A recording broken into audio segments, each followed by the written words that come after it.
lwakubaawo ng'ennaku z'omwezi 23 tekuusuza bulungi mwami Tebukabulwa era nga Museveni ali mu kutya atandise okuyiwa bannamagye abawanvu n'abampi okugezaako okutiisatiisa abantu baleme kuyimusa amaloboozi gaabwe balabe nga twekalakaasa nga ate tukulaganiramu okulaba nga Uganda yaffe etambula era nga buli kimu kigendera ddala mu maaso nga bwe twakibala.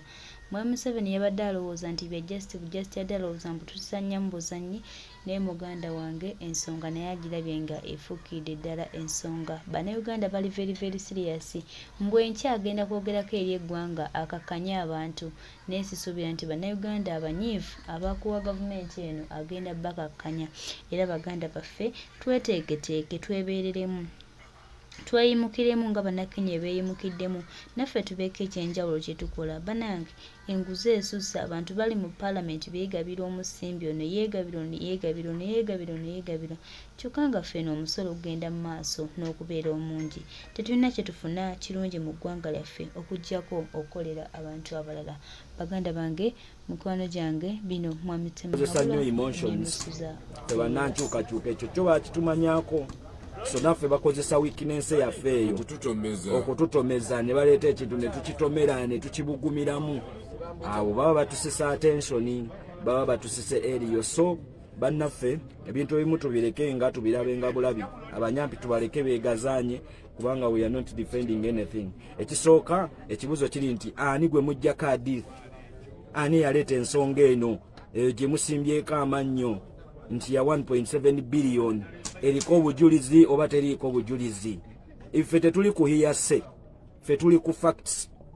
nti Mpuuga ne bakomishona abalala baatwala 1.7 billion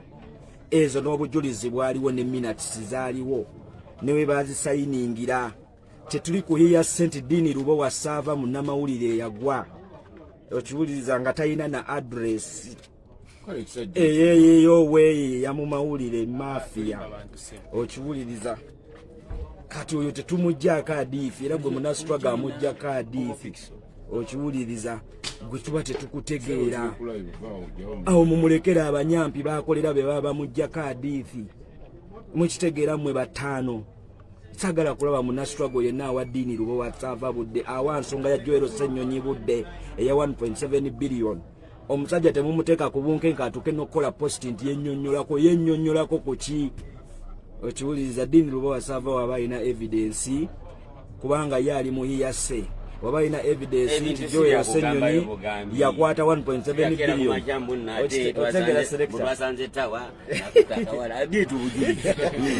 Table evidence obujulizi bwe buli omuntu ng'akwata ebitaano era naye mukamwakagamba baazimpa kati mutulage 1.7 billion obujulizi bwayo buliwa wagwan okiwuliriza buliwo obujulizi kati temuteeka Ssenyonyi ku bunkenke alabe bannasitwago mwenna ate mukiwadde amakulu muyina ekiriwo country wide tour tuli mu Western mwe bagaayi mumanyi Western means lwabeerawo activity yonna abo abantu babaako ekintu kye bakola. Ogenda owulira omuyimbi ayokyezza emmotoka, ogenda owulira bategeseeyo ekivvulu, ogenda owulira kugamba bafuba nnyo tusika attention tubuukire ekyo tulekewo ekyaffe olw'ensonga bo baba balina kye bayisaawo bayiyiza buli ngeri yonna ey'okutulwanyisa kubanga bateekamu ssente empitirivu nnyo. We twogerera wano e Uganda tekyali asobola yimba luyimba nga muyimbi abaddewo legendi oba abakadde ababaddewo n'ayimba luyimba lulaga nnaku eri mu Uganda togenda kukiwulirako olw'ensonga bonna babasasula ne babakozesa endagaano temulumba gavumenti tontabaala sikutabaala. So ffe bannayuganda ffe tulina okuba ababuufu abo be basasula ne basigala nga batambulira mu layini yaabwe. Essaawa zino tukimanyi bulungi nti abamu ku be baagoba ba MP oba abeegoba nga bazze nga bawolereza abaagaano sayininga bawolereza abaali ebitaano bonna essaawa zino bali ku mulimu gukuba Kyagulanyi. Social media gye mulaba bu bloga bwe mulaba obukozekozezi fake accounts buli ku payroll bali ku payroll babasasula. So abo tetubawa attention yaffe kubanga bannayuganda bamanyi ekituufu. Bw'osula enjala bloga anaamanya nti wasuza enjala oba byanayogera gwogenda bibuukira bubuukizi obitwala kyogamba mu ddwaliro amalwala amadagala gyegali tegaliyo. So tusigale ku mulamwa gwaffe kintu ekikulu tudde ne ku kinyusi kye tubagambe bannaye tudde mu mazima kakati okera ku makya omuntu yagamba ne yeevayo ne yeewaana nti nze nja kusuula nuupo ku ttaka okiwuliza omuntu oyo omu n'avaayo n'agamba nti njagala interview ku Ssennyonyi ajje ntule naye ku ku Dini Lubowa Tsavaani nga ne tawa tosobola mutuuza ku seeti gwe tawa tasobola kuwa budde oyo musajja bamuleeta ekitalya nga azze kutubega oyo Dini Lubowa bwe yatuuka ekitalya twali tumazeyo emyezi ng'esatu najja n'atugamba nze nali simumanyi n'atugamba ndi munnamawulire bankutte nina sitole gye nakoze ku gavumenti nenkwata kumbe bamulese ajendoza atujje mu information kutubega n'agamba Eddie baazikiriza bampadde beyiro wayitawo nga wiiki nga tuli naye ekitalya n'agamba Eddie bampadde beyiro naye baagala miliyoni meka 3 n'agamba ATM zange kwe kuli sente siina hard cash siina muntu gwentuma essimu sizirina kati Eddie n'amugamba tukoze tutya okitegeera okubaganya ebirowoozo n'agamba ngenda kuddiza sente zo nyamba nve wano twagenda owulira nti bamutadde okitegeera nga tetutegedde engeri gyafulumamu kyokka ng'ali anaga nti ali mu mbeera mbi yeetaaga buyambi amazima yavaayo n'ayogera Eddie mutwe yankola kino n'ayogera ebigambo bingi naye twamuwerokaminga era Eddie n'amutwanjulira n'amutuleza ffe nze nali mmanyi Dini Lubowa nga mwagaza ati naye yamutuleetera n'amutwanjulira era kyali uno wa mawulire kyali waffe angambye yakoze story eyamusibisizza naye neewuunya akasajja ako okufuluma ne kagenda ku mitimbagano nga kagamba Eddie mutwe yakayisa bubi teyakaniriza teyakalabirira naye nga tetumanyi na mulamwa mutuufu yakalabirira akayita atya kyeneebuuza kati omusibe alabirira atya omusibe ddala nga tuzze mu mazima amatuufu ffenna tuli mukomera oyagala nze nkusasulire kasabbuuni mwana toleeta ebyo kati ssaawa zino 5 okiwuliza kuba tulina omulamwa gwe tuliko ebyo tobizza ali mu fake account ya Gashumba Munasogo naye yakolera omwo naye kati bino tobikomyawo 5 muleke waddembe okuleeta byayagala kati tawa katudde wano nze bano mbeeko nekyembagamba mwe bana struggle machas tumanyi weakness ya government eno nene regime emanyi weakness yaffe nabagamba tugenda nnyo emotional regime ekimanyi tuvaako mangu ate nga ffe tufuga ku social media ku ground ne diaspora nupu yefuga tulina abasajja obbawo ekyokutambulirako era temwekakkanya okiwuliza siffe bo basibe balina otuwa ekyokutambulirako bwe tuba twakeera ku matani tubagamba mpuuga yabba yalya ebitaano ne bakomisona abalala ye 1.7 billion with the facts nga n'obujulizi weebuli nga ne banne be yabba nabo bebeewa bakkiriza nti baakola ki baatwala kakati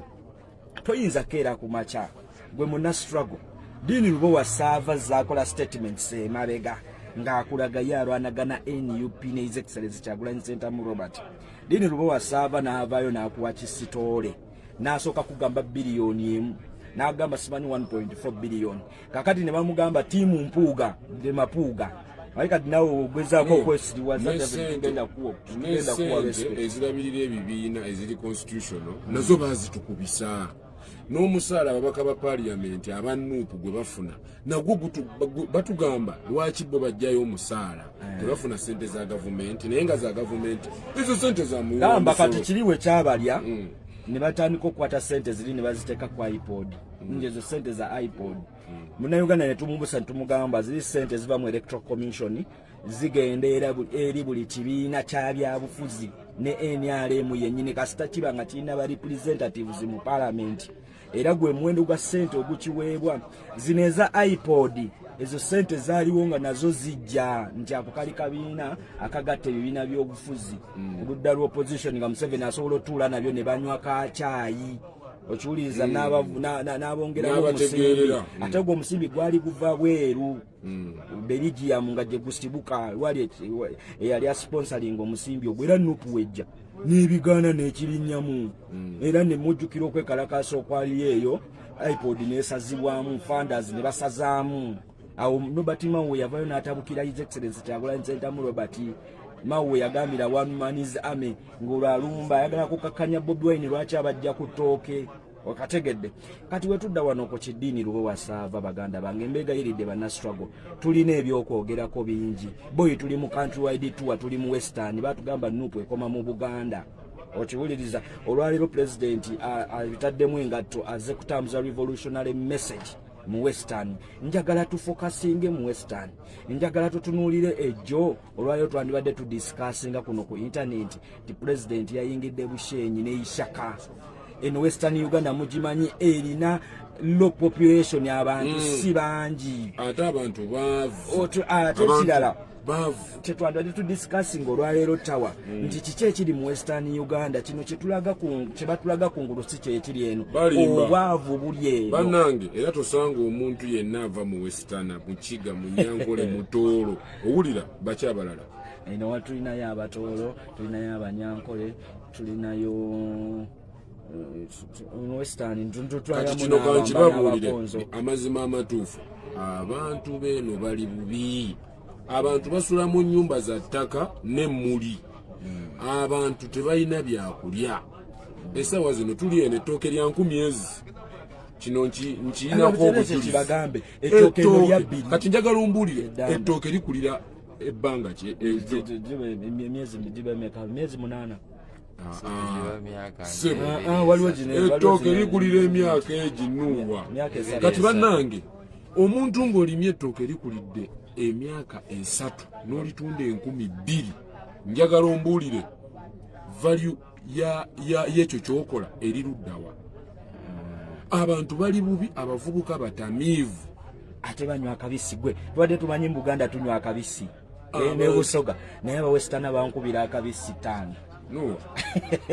mbeera ekituufu kiri nti tulina discussinga bintu discussions zetulina okubaako wano baganda baffe tubabuulire ekyobumu okuzimba obumu kubanga abantu beeno bambi babasigamu fiya akatengo sebo babagamba ngu gavumenti bwekyuka tugenda bagoba balagewa kati kino kankibabuulire nze siri Muganda naye olutalo lw'ennwana lwa Uganda sirwana lutalo lwa mawanga sirwana lutalo lwa ddiini olutalo lwe tulwana lwakwejjako nakyemalira eyawamba eggwanga lyaffe tetulina busosoze ono nuwa wuno wano Muganda nze siri Muganda naye abaganda bandera era mbeebaza okitegeera naye omulamwa gwe tuliko si gwa mawanga wano tuliwo amawanga mangi tulina Abasoga wano tulina Abanyankole tulina Abakiga eno struggle Museveni yali yapokera abantu beeno omugambo baganda bange nsaba booba olina omutimbagano gwe gukozese kugatta twagala kugatta abantu beeno kubanga bamanyi baboolebwa bamanyi basosolebwa ate ekitali kituufu kubanga beegattibwamu abantu abatali baabwe nze ssaawa zino bwe mbeera wano mu Buganda omuntu asobola okulowooza tawa Mukyoli tawa Mulango olw'ensonga nva mu Northern kati abantu bali abatali baffe bajja ne beegatta mu bantu bano ne babasiiga ekifaananyi ekibi Muganda wange njagala mubeere nnyo ku masimu gammwe nga mulaba zilive nga tuyita mu butawuni otuuka mu tawuni n'osaba emmere nga teriiwo olw'ensonga teri asobola kugula mmere ya 3,000 mu restaurant mwe batano bino bye mbabuulira ge mazima eno tulya bikomando na chapati teri mmere mu restaurant kubanga teri asobola kukwata 3,000 neegulira mmere nze bano nabagamba era nkyakyogera nti gamba baganda baffe wano buli wolaba mu kitundu ng'okunywa omwenge kungi ng'okutamira kungi omanya waliwo something wrong okigera nti omuntu agenda gamba nfunyeyo 2 zeezo kunywa mwenge ngenda kunywa bunywi abavubuka bakovu balinga abakadde omwana wa myaka 25 bayengeredde amatama naye walagi tebakyalina ssuubi ate nga balina ziddiguli munnaye balina zidiploma bolaba abo bali ku buwalagi tubabuuza tunyumya nabo batugamba Bobi Wine bwanajja bagenda tugoba balagewa Abanyankole baki oyo ye propaganda ali mu western mwe batano abakiga baki abafumbira baki babagobe balagewa ba RDC kye bakola eno gwe mulimu gwabwe indoctrination gwe mulimu gwabwe gubakola abo babbi abo bayaga bagenda kubagoba ku mataka gammwe bagenda wamba ebintu byammwe abo tebabaagala omuganda tagenda kubaagala ekituufu kiri nti tulina okulwana ge mazima amatuufu era ebitalina amakulu temubiwa amakulu akasajja kano mumanyi lwaki kabuukidde nga nzizeeyo katono omusajja yakawaddemu ogamba nti agenda kukakwata akasibe ate nedda kakati omuntu yenna anoonya relevance bw'omuwaamu mwakirabako omuyimbi eyayiwa omusenyu ewa pulezidenti ewaka ng'omuyimbi oyo anoonya relevance anoonya maanyi gandongo ajje katono munnamawulire ali feria yanoonyeza ekimuzza gamba nekirala tawadde kati Joel yamuyimisizaamu luno lwangu lwengendo gonga lubanguyiza yayimisizza kadinondope tukimanyi bulungi nnyo wano e Uganda nti amateeka ga wano nobona agenda n'okalopa bajja kulaga nti bakakutte nekirala kiriwo eno civil case waliwo yabadde aŋŋambawo niwamutwe lwaki Joel takwata akasajja ne mugamba eno civil case it's not a criminal case eno civil case okiwuliriza kati ne time now ono ye ajja kuyitibwa kooti abuuzibwe obujulizi buliwa so waliwo yadde aŋŋamba nti omuvu Joel gyakoze si nfu muvu ntuufu kulwaki nti olwaleero gwe bw'otugamba nti Joel yasooka n'atwala 1 billion n'atwala 1.4 ate bwe yatutte 1.7 eza CA okiwuliriza kati kitegeeza kino ekintu okuprovinga abantu nti byoyogera bya swakaba table evidence okiwuliriza nti tuwe evidence erage ekyojo omumireeto bannayuganda ku muntu ali mu kulwanyisa ababbi osuubira ababbi abo balina musiiga kasaaki balina kugamba nti yagabye obuyambi ku kyalo bwekiti oba yalwandiridde abanaku be bamenye mu lubigi oba era osuubira kumukuba blackmail eri kubanga abasuuza munyago nekirala kiriwo ekiti bw'olwanyisa enguzi ng'oyitidde mu tteeke lya kulwanyisa nguzi naawe abakulwana bagenda kukozesa nguzi tewali kirala okulwana tebasobola kulwanyisa kirala okitegedde ttaano bagenda kukozesa nguzi okulwana kyovula bakasete bakalinyisizza katuuke ku ssente mpuuga ze yatwala ze baatwala ze beewa 1.7 biliyoni kyovula bane Joel Ssenyonyi bamulinyisizza otuuka ku ssente ezo naye gwe weebuuze Joel Ssenyonyi ne Anita Amongo bwe yali alina okukwasa lipooti ani yandiriikinze lipooti eyo era ani yali yagala lipooti eyo ejje ku fulo ya paliamenti mugamba Anita Amongo nga maze okyaza bamutulaki yabagamba nti omulimu yagufuna nti mwana wa mulwanyi okiwuliriza nga n'ebiwandiiko documents ezirina omukkiriza okukola omulimu ogwo tazirina okiwuliriza kati mutugamba nti Joel Ssenyonyi yamaliriza ekyo ekintu okusinga Anita Amongo era sente bazikwate baziwe Joel Ssenyonyi atulire lipooti agirinkinge Anita Amongo yalina obuvunaanyizibwa obusembayo obutunula mu lipooti eyo n'agireeta ku fulo ya paliamenti kati bayite mu Ssenyonyi nga Anita Amongo ali wali eri Ssenyonyi bulijjo abikola n'awali Amongi lipooti ne bagaana oziisa Amongi n'agaana oziisa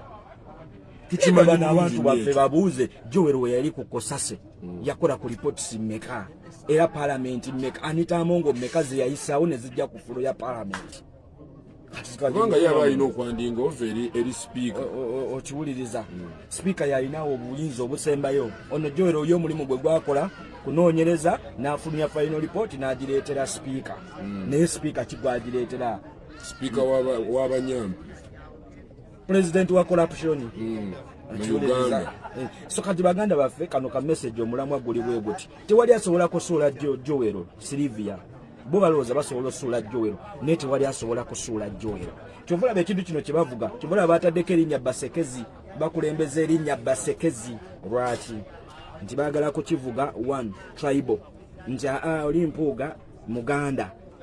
ye yali enguzi ne bamuteekako amaanyi katono Basekezi omutegedde kati babogera Basekezi bakuvugirawo bagambe nti ono tebagenda kumufaako lwa nsonga si Muganda kati nayo teeka endikuwadde 5 kakati nokiwulira abantu bannayuganda ngeri gye tuli ku mulamwa gw'okutambula n'okukunga tuli mu kukunga abantu ekituufu ekyatuleese eno tulina tujjukiza abantu nti ensi yaffe eri mu kubonaabona tetuli bulungi n'ekirala mujjukize abantu nti ffenna mu nsi eno tulina we tugenda okukoma ate era wabeewo abalala abagenda okubeera okuba si ffe twagitandikawo nsobola okugamba nti nze sirina jjajja wange yadde n'omu era saabalaba nako gwolowooza lwaki nze wendi namerukawo ntya tayimu yaabwe yatuuka neggwako mujjukize abantu nti okufa tujja kufa tuveewo naye tulese tutya ensi yaffe kuba ne bonaagamba nti togenda kujja ku ground oba togenda kujoininga struggle ereeta nkyukakyuka mu Uganda era ojjafa muganda pulezidenti yakugambye bwe binaatabuka bagenda kusanga mu nnyumba bakutte ffe waffe mu northern Uganda Museveni yaddiranga abantu n'abateeka mu binu n'abasekulira mu binu alaga abantu nti koni mubi nnyo kati nabano mwabeeruweero mwabawuza nti mwalwana basooka ne battanga bakitammwe ne bannyammwe nga muganya oyingira olutalo Museveni ke kabadi ke yabakola yatta bazadde bammwe nga baganya omujoyininga bwe mulowooze essaawa zino bannayuganda be batta bamukoze eki tawasokolendekansooke ngambe muganda wange ono Rapidi Rapidi yeze manyi kyatega Rapidi yanoonya tooke yanoonya tooke naye kati kakubuulire nawolerezaako ba MP nga ndowooza nti munnange oluusi obusungu tukozesa bungi nga Rapidi ambuuza lwaki mbawolereza lwaki mpolereza mpuuga n'onvuma bubi nnyo naye kati yawolereza ate sawa zino gwawolereza mpuuga waliddeko 5 Rapidi ayagalira magamba batali bafabo mubaleke banaye banoonya kawogo mbeera ye mwagala bakwatako tooke kumya emitima gyammwe n'enjala munaye ffe twali tubawolereza nga tumanyi nti bakyali baffe bakibiina era bakyali baffe kubanga okitegeeratubalirako buzibu era nze najjanga ne mbagamba bannange tetubavuma tubawulirize naffe tubawe obudde nabo batuwulirize naye bwe bakyuka netubata kati ate Rapidi eyanvumanga nti lwaki mpolereza kati ate essaawa zino yawolerezanga n'obujulizi we buli nti 5 bawolereza baabirya kale nno kyekyo naye nowakagoye nowakamujja tugenda kulumba live zizo president moving time saa yonna tuvaawo mubeere bulungi mubeereeko mukunga abantu gwe mulamu omukulu twagala nsi yaffe mwebale nnyo mwebaliye ddala mubeereeko boy saa yonna moving time so nze maliriza wano nga mbagamba 5 focus tugiteeke ku Western Uganda kyonna kye tugenda osanga mu Western Uganda njagala discussion edde mu Western Uganda. Western Uganda ade batulaga nti bali bulungi olw'okubafunayo abantu abatonotono ne babawa ebifo ne babawaza offices ne babawa positions ne bakupota mukitegeera nvaawo bwe bagamba kyo kyaggwa okitegeera naye ng'obwavu buli eno kati njagala tutunuulire n'abantu abajja kulala zaffe amidst intimidations nti ba RDC bayitamu ne batiisatiisa abantu baffe tebabakkiriza kuyisaamu mobilization van bagamba abantu ti president ajja tukuŋŋaane wano venues etusabanga za mu town tebazituwa batusindika mu byalo so abo abantu bemulaba mu Western Uganda abajja we tuli bawulirize revolutionary message eyo mukimanye nti abo baddala abo bategeera kigambo nkyukakyuka kubanga ne Western Uganda intimidations nyingi okiwuliriza z'amaanyi nnyo ate n'ekirala osanga nga district ng'erina ababaka 5 kati otunuulira Bushenyi tezirinaamu bantu si bangi naye ze zisinga okuba n'ababaka so njagala focus tugiteeke mu Western Uganda eno mukitegeera 5 kiri eri mukimanyi nti Joel Ssenyonyi arwana cabinet namba Ssenyonyi bukyanga ayingira office ya leader of opposition is frustrated budget bagisala abakozi ababe balina okuteekayo babagaana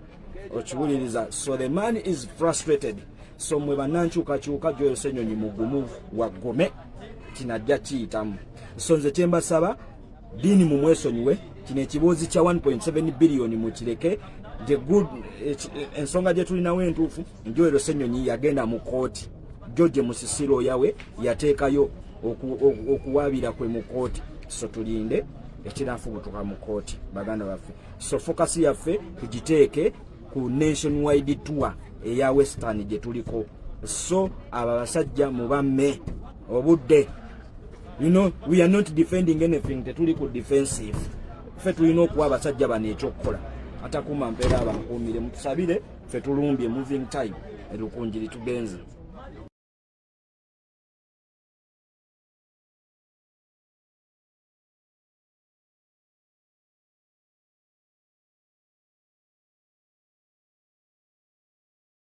Enteekateeka yeeyo baganda baffe tugenda kusimbula oba Museveni atidde oba tatidde ffe tebitukwatako naye kitubasaba kwe kuyimukiramu ng'ennaku z'omwezi 23 ffenna tugwere Kampala Street tugwere ku Parliament tugambe enough is enough bwe kityo bitandika baganda baffe tusobola ofuuka abawanguzi just